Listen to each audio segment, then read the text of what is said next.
হে friends, আসসালামু আলাইকুম। Welcome to our new video. আর অনেক দিন পর ভিডিও দিলাম আবার, কারণ খুব প্রেশার ছিল তাই আর দিতে পারিনি।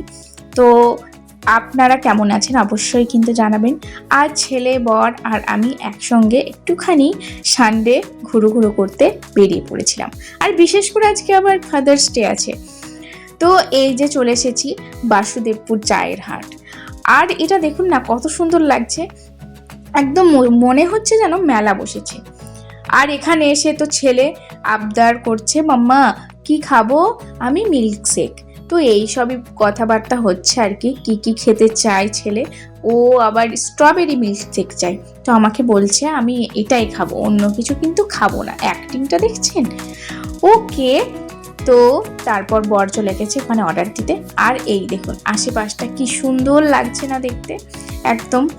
আর আমরা একটুখানি বিশেষ করে সানডে তাইয়া বলছিল অন্য কোথাও যাব, তো অন্য কোথাও আর কি করে যাব, সারাদিন যা পরিমাণে বৃষ্টি হচ্ছে বেরোনোই তো যায়নি। তো সন্ধ্যের দিক থেকে একটুখানি বৃষ্টিটা কমেছিল, তাই বললাম চল একটুখানি ঘুরেই আসি। তো এই যে চলে এসেছি। আর এখানে বরমশাই অর্ডার দিয়ে দিয়েছে খাবারের। একটুখানি চায়ের হাটে এসেছি, চা না খেলে তো আর হবে না। আর এই যে অর্ডার চলেও এসেছে আমাদের, তাই জন্য স্ট্রবেরি মিল্কশেক। আর এখানের না ভেটকি মাছের যে ফিশ ফিঙ্গারটা দারুণ লাগে খেতে, আমি এলেই এটা খাই, এটা খুবই ভালো লাগে। তো এটাই অর্ডার দিয়ে দিয়েছি 1 প্লেট, আর তার সাথে গরম গরম একদম চা।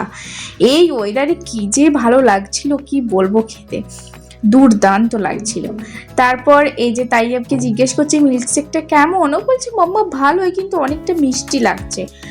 আর তারপর খাওয়া দাওয়া কমপ্লিট। এরপরে বললাম চলো তুমি তোমার এনজয়টা করে নাও, তুমি একটুখানি খেলনাটা খেলে নাও খেলনাতে। বললো ঠিক আছে, আমাকে ঘুরিয়ে দেন। তো এই যে নিয়ে চলে এলাম ওকে ঘোরাতে। আর এই দেখুন স্লাইডিংয়ে উঠে পড়েছে, কিন্তু ভয়ও লাগছে কারণ স্লিপ না হয়ে যায়, পাছে বৃষ্টি হয়েছে। তো তার মধ্যেই একদম ও খেলতে শুরু করে দিয়েছে। তারপর বললাম এটা হয়ে গেছে, চলো একটু দোলনাতে দুলে নাও। তারপর এই যে দোলনাতে দুলিয়ে দিলাম। আর দেখতে দেখতেই পাপা একদম পুরো বাইক নিয়ে চলে এসেছে। বললো চলো এরপরে তো যেতে হবে বাড়ি, তাই না? তো বাই বাই বন্ধুরা, ভালো লাগলে please like comment share and subscribe.